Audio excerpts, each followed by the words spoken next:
Сәлем достар, сіздермен мөлдір.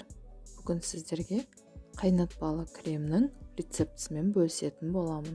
Видеоны соңына дейін қараңыздар.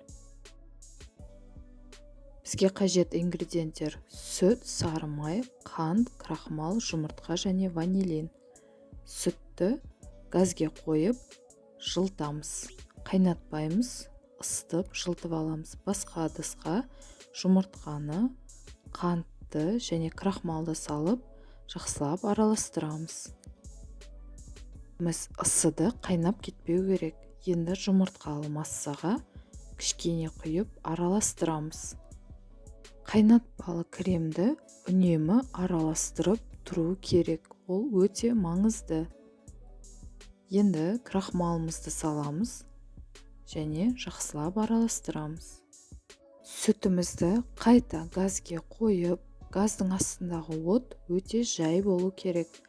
Және жұмыртқалы массамызды осы газдың үстіндегі сүтке құйып, тоқтатпай араластырып отырамыз қоюланғанша.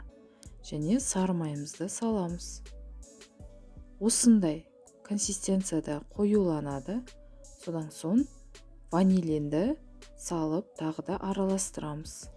Бірақ ванилин салу міндетті емес.